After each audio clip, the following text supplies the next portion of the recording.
It got to a point where it made it difficult for me to, go to events or be anywhere where there wasn't a restroom around. You're kind of embarrassed to even talk about it with your doctor. My first hurdle was just to accept, the embarrassment and notice that I had to go seek treatment. That's when things started turning around for me.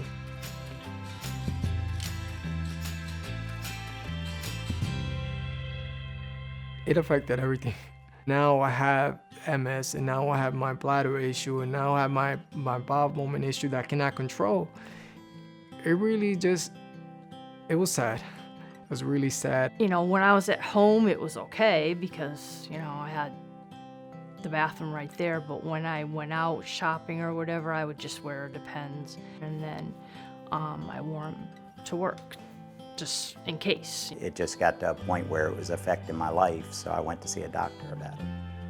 So when I spoke to my doctor, he referred me to a urologist, which, helped me to understand that I wasn't going crazy, that this is a part of the MS that is affecting me, and I needed to address this before it gets any worse.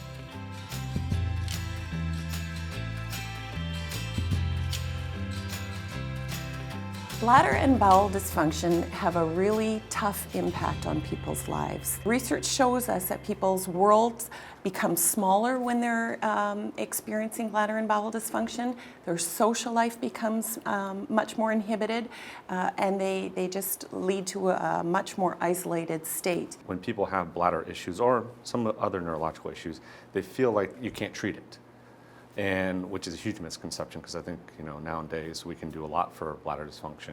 As soon as people have problems with leakage or chronic urinary tract infection, we're always worried about issues going higher up in the urinary tract. Our big goal is to protect the kidneys.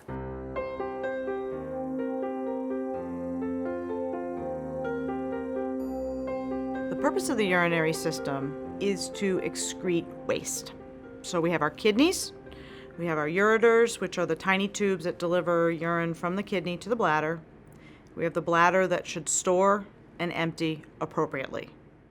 Normally, when urine comes down from the kidneys and gets into the bladder, it fills up slowly like a balloon. And eventually it reaches a point where the balloon is filled enough that the bladder sends a signal to the brain and says, "Hi, I'm full. Can we go to the bathroom now?" And your brain says, "Not right now, I'm in the middle of a party." Or "Not right now, you're in the middle of a meeting."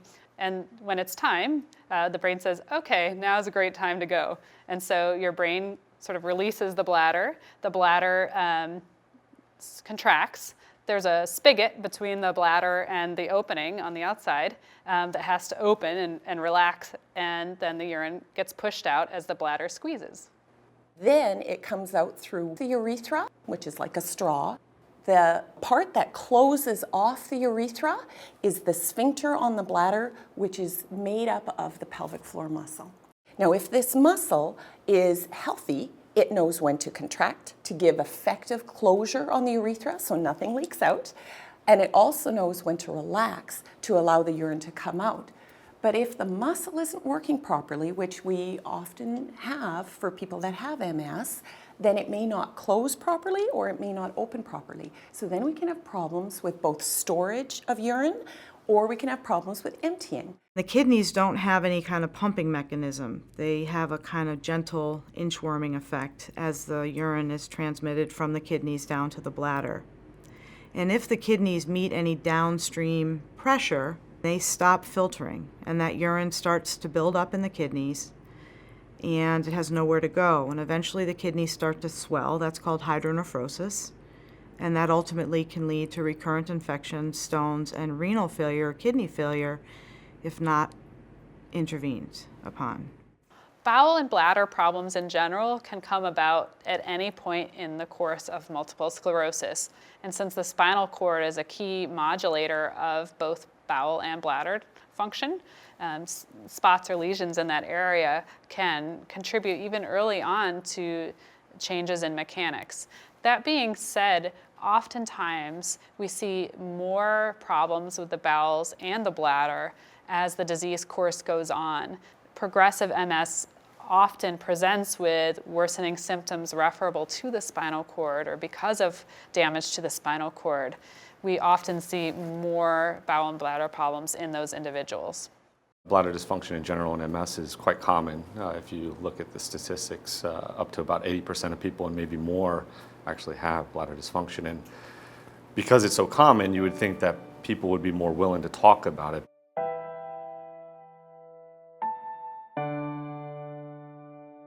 The most common presentation of symptoms is going to be urgency, having to get there quick, frequency, going more than 8 times in 24 hours, nocturia, which is getting up more than twice at night, and urge incontinence, which is the inability to get there in time.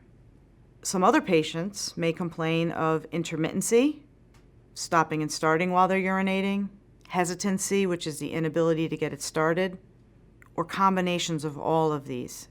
And those are the most complicated. But every problem can be fixed. With the bladder, some of the first signs that they're going to see are leaking a little bit with laughing, coughing, and sneezing, or feeling like they're not fully emptying their bladder. Now, if they do nothing about it, it quickly develops into urgency issues, and then it often develops into urgency urinary incontinence. The first thing they tend to do is decrease their fluid intake. By decreasing their fluid intake, they made the urine so concentrated, it irritated the lining of the bladder, it increased the risk of urinary tract infection, because concentrated urine usually gives mineral deposits and can lead to more and more problems within the bladder. As well, now with dehydration, they increase their constipation. So now their bowel is affected in addition to this. My issue was just the problem of not being able to hold it. If I felt it, it was too late. I've always had a passion for motorcycles. When I had the issue where I couldn't hold my bladder, when you went for rides with guys, you were constantly having to stop to use the restroom and going on a bike ride that might be an hour long, and when you're stopping 4 or 5 times just for me to use the restroom, it's an inconvenience for my friends as well. I have 2 really close friends. For our 50th, we spent a week together, and so, I had to bring extra Depends and stuff, and, I just kind of made a joke about them, but it's still embarrassing. Even though we're that close, it's still embarrassing. It's a very hard thing to talk about. I mean, to my wife, it's not something you can hide. When you were at a point where you were having accidents, it's something that affects her as well. And you try to hide it as best you can, but the bottom line is that you're going to have a period where someone's going to see it. I realized that after speaking to my urologist and after, she gave me the medicine that right now just is a lifesaver, it was easier for me to speak to my mother and my stepfather about it. About, look at, whenever we're driving out of state, I have to stop, I have to go to the bathroom. The more honest I am, it started being easier from me just expressing to my family or my parents, look, we had to stop. People with MS withdraw from contact with their partner because they're concerned that their bowel or bladder dysfunction makes them no longer attractive. And they're concerned that their bladder may leak during intimacy, or they may have a loss of their bowels during intimacy. It really does create a level of isolation that the average person doesn't understand. I encourage couples to be open with one another and to be honest about what the person with MS needs, what the caregiver feels comfortable providing, and how they can come back together as partners.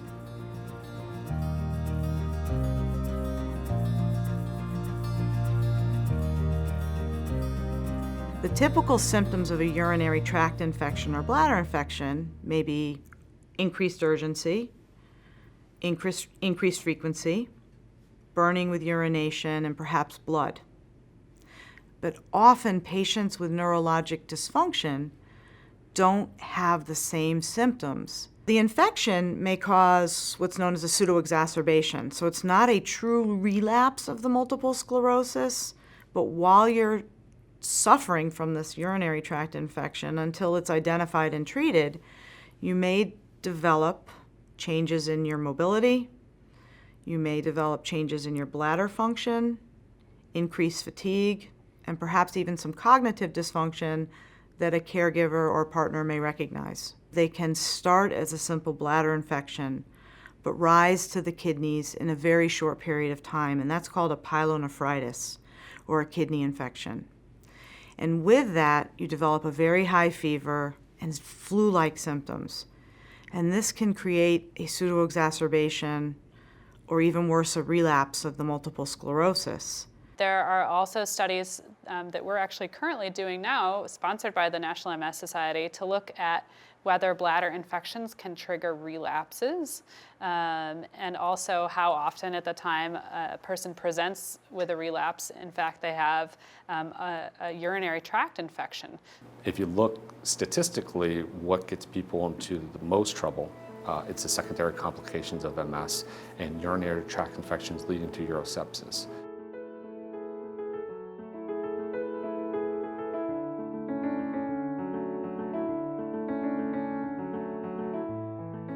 I think it was at just like my normal, checkup, and I just kind of mentioned that, I was having trouble with my bladder, and that's when he mentioned Dr. Murphy. I encourage people when they come into my office just to take a deep breath and be as honest as possible. I ask embarrassing questions. I ask if you wet the bed.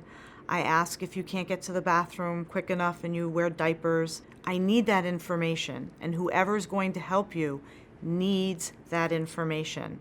Once you've had your history, then the provider will do a physical examination to determine if there's other things.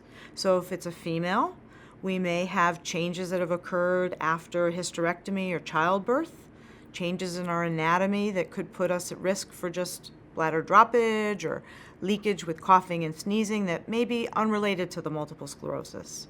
If it's a gentleman, we worry about prostate growth. So some of the symptoms may be just from benign growth of the prostate that a man without MS would have. Then specialized testing needs to occur in order to figure out exactly what the root of the symptoms are coming from. The first test is a urinalysis to look for blood in the urine. And typically, we do what's called urodynamics and a renal ultrasound. So the urodynamic testing involves placing a small catheter in the bladder and filling the bladder with water in real time, while part of the catheter is connected to a computer monitor. And while the patient's bladder is being filled, the technician or nurse or advanced practice nurse that's performing the test will be asking questions about sensation. The nurse sits you up and you go ahead and you urinate into a special machine that tells me about pressure and flow. After that test, you go and have an ultrasound. It allows me to look at the kidneys to determine if there's any kidney stones, if there's any swelling of the kidneys. So I want to see that the bladder still looks like a nice little balloon, that it doesn't look stiff and irregular and maybe going to lead to those pressure changes that could affect the kidney function long term.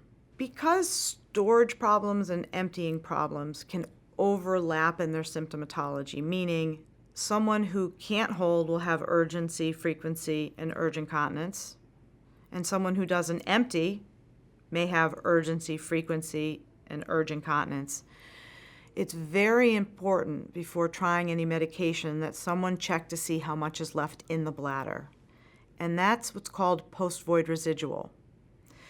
That amount that's left behind after you urinate can be measured by either an ultrasound, a formal ultrasound, with a bladder scanner, or by, again, catheterization, where a tube is put into the urethra and the amount that's left behind is measured. Urodynamic testing is the gold standard, and whenever I describe the process of going through urodynamic testing and I say the catheter word, there is absolute silence in the room from the patient. We use a numbing jelly down the urethra.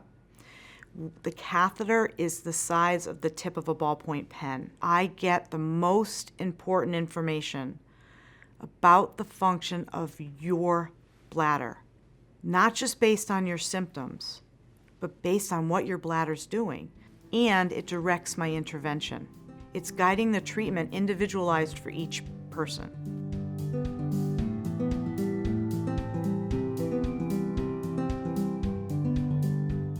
Depending on cognitive function, depending on dexterity, mobility, amount of support at home, I'm able to tailor a treatment program for each person. Treatment may be as simple as some bladder retraining, learning to hold your bladder a little bit longer. It may be fluid management. Instead of drinking 8 cups of coffee a day, you switch to some water. Physical therapy specific to the pelvic floor, dealing with urinary incontinence or bladder function, is probably the least expensive and one of the effective manners in which to treat urinary bladder issues, urinary incontinence or dysfunctional voiding. The pelvic floor muscle exercises are otherwise known as Kegels. One of the ways that a patient can tell if they're doing a Kegel the right way, it feels as if the pelvic floor, when they're performing a Kegel, as if the contents of the pelvis are pulling up and in. If you're sitting on a toilet, it's those muscles which get you to be able to start and stop your flow of urine. There's a couple other really cool techniques that are being done now. There's one called posterior tibial stimulation, where the tibial nerve, which is one of the main nerves that innervates our legs and helps us walk and kicks our foot up when we walk. The urologist and others have figured out that if they stimulate that nerve down by the ankle, that sends a signal back to the sacrum or the sacral plexus, and those bunch of nerves are what innervates the the bladder. And by virtue of doing that, that actually can help with the overactivity. There's a sacral interstim implantation that's done now. It's this stimulating device that actually stimulates the same area in the sacrum, which then feeds back to the bladder and helps with the urgency of the incontinence. Oftentimes medications are used, medications to stop spasms in the bladder, to decrease urgency, frequency, give you a little bit more warning time to get to the bathroom.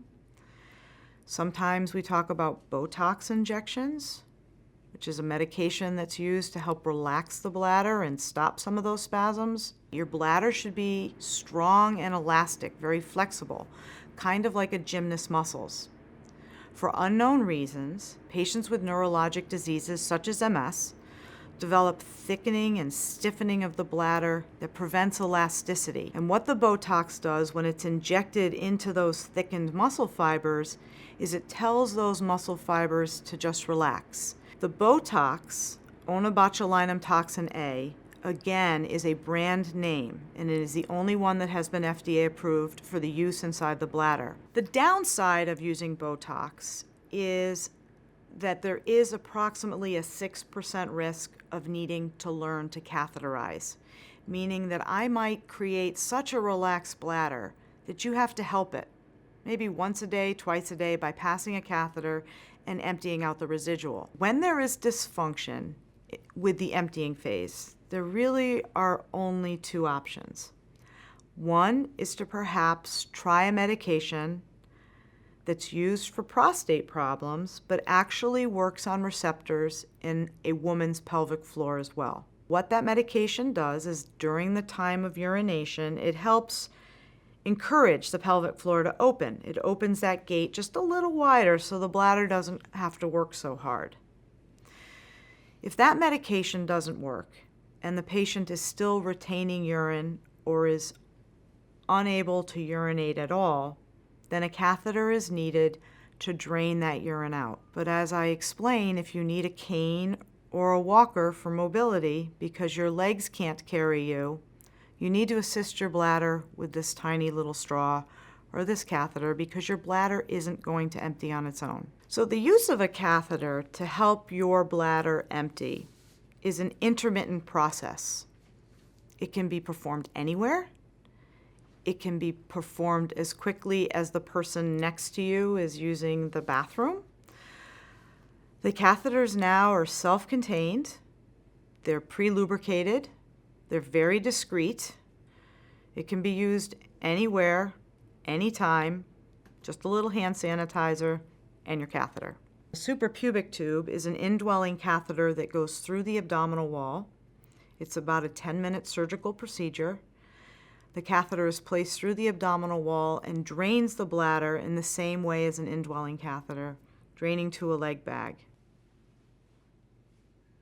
Suprapubic tubes, however, afford patients the ability to be independent, not worry about bathroom access, transferring.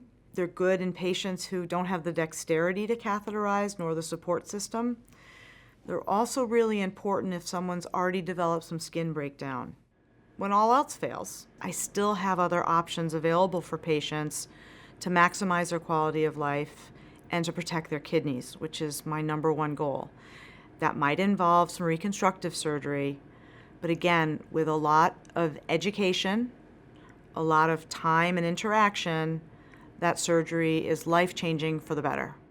I tried 3 or 4 different things before I got to the remedy that fixed my problem. And you can have a normal life.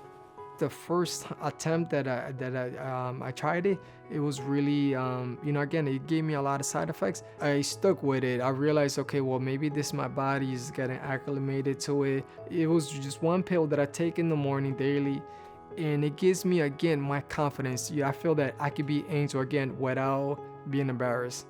I've been catheterizing for over a year now, and it's just been, from the time I started it till now, it's just been a smooth process, and it's something that has changed my life tremendously. I mean, I can't imagine what I would be at this point if I didn't do it. Dr. Murphy put me on a bladder medication, an oral bladder medication, and that was helping. That was great in the beginning. I was still cathing at that time, and we switched to a different bladder medication, all while still cathing. The cathing frequency got more. We just decided that, the operation was not just an option, it was necessary. Now, with everything that has changed with the operation, I can go anywhere. I can pretty much do anything and just not have to worry. I don't have to drag things with me anymore. I can just be free of the load, if you will, I can bring just this little wallet if I want to go out, just this little thing. It's like a person dragging a duffel bag up a mountain. I don't have to do that anymore. That's how it feels. Yes, I'm limited, but just living my life, because MS is not gonna go away from my body. I'm gonna have this, so I just had to realize how to live my life with MS, not allow MS to live my life for me.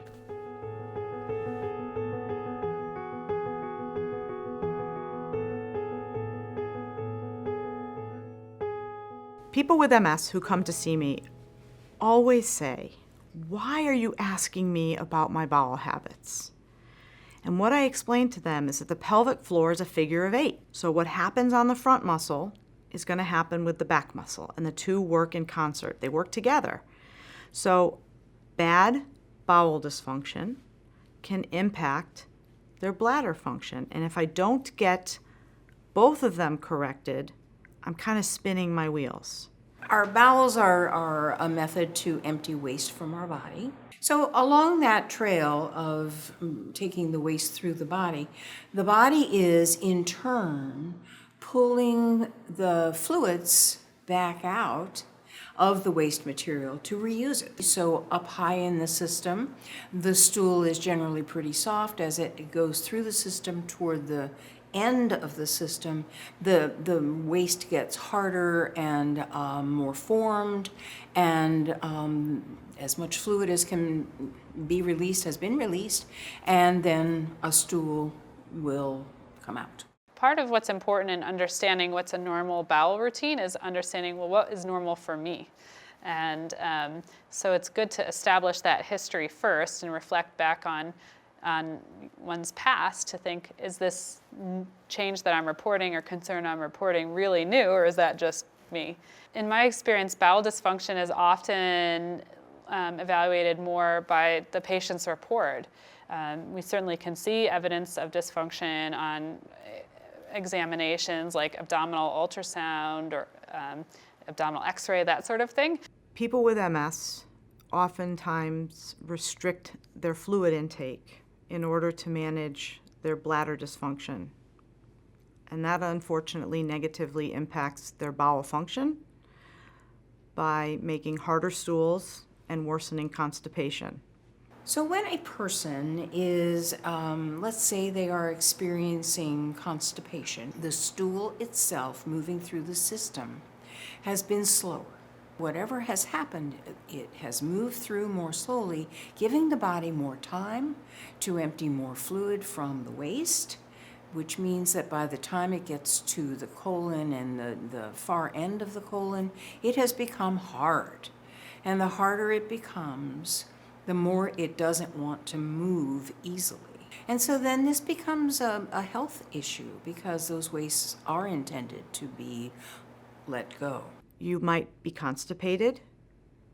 You might have fecal incontinence, which you interpret as diarrhea, and that's not diarrhea. That's actually your colon is so packed with stool that only the loose stuff can get around, and it seeps out unexpectedly.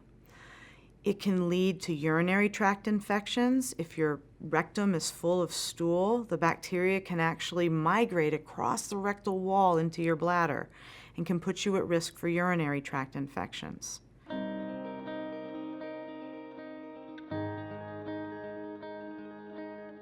With bowel function, we need to have good enough fiber intake. So we want people to have good fruit and vegetable intake, whole grains. They have to have a lot of bulk to their stool so that it passes easier. But one mistake that people sometimes make is that they increase their fiber intake, but they don't balance that with their water intake. And it's really critical that the two are matched. Exercise, such an important thing for people living with MS, and many people aren't getting enough exercise. And one of the things that does move the bowels more is moving about oneself. And so since exercise we know to be so good for the overall health and so good for treating many of the symptoms that people living with MS already have, that's another early approach that I take to addressing bowel dysfunction. Some of the interventions that we're going to use for the bladder can worsen constipation. So if the patient comes to me with constipation already as one of the things on their list, I want to know that before I embark on treatment. A person can learn to regulate their bowels again. The difference is now they have to think about it as opposed to just it happens. What you'll want to do is to try to give a clue to your body that this is what you're attempting to do. At that time, we want you to go into the restroom and sit on the toilet as if this is what you intend to do. You may not go at all, or you may have an accident. There will be mistakes on the road to learning how to train your body. So you talk about these kinds of lifestyle things that they might be able to do. Have you increased your bulk? Have you increased your fiber? But you have to be careful. You don't ever do them all at once. And you may want to, again, keep a little record, okay? On this particular week, I tried this. On that week, I tried that. So you have some idea of where you started and what you've tried and what success you've had or not. What you do is you try to manage by doing the easiest, most benign, natural things first, and trying to get a person to do a bowel program and all those kinds of things that they can manage on their own. If in time, however, this isn't working or it's worsening, then it might be a time when they would need to see a gastroenterologist.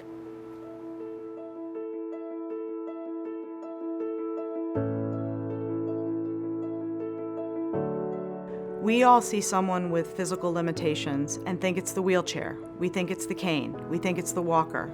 But when you talk to these people, that's not what keeps them at home. It's their bladder. It's their bowel. It's not the loss of their ability to move. It's the loss of a bodily function that we all take for granted.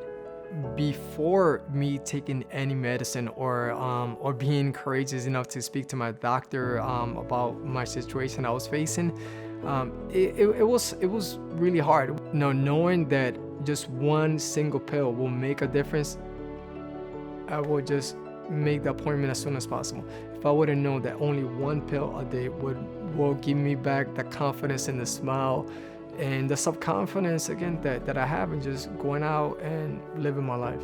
I love just playing around with the kids because it gives me a sense of joy. I prefer just playing around, playing games, or just, you know, having them beat me up. I just feel that being around those kids, seeing how happy they are to see me, it brings a smile to my face. I go out on the boat a lot fishing, and you know, it's not like you have a handy restroom, so it limited the time I could spend with my kids. Now I'm living that normal life where I go out on the boat with them a lot. We fish, we spend a lot of time together. To me, I just feel more independent. I don't need as much help, and it's like breaking a chain. I'm not chained to anything. No one with MS should be ashamed about bladder or bowel dysfunction. It is not your fault. It is the result of your disease. And I can't stress enough that just the way multiple sclerosis impacts your cognition, your speech, your dexterity, your mobility, it affects your bladder and your bowels, and you can't control that. I want people with MS to feel comfortable talking to whatever provider they feel closest to, whether it's their occupational therapist, their physical therapist, their neurologist, their physiatrist. I want people with MS to understand that things can be done and should be done.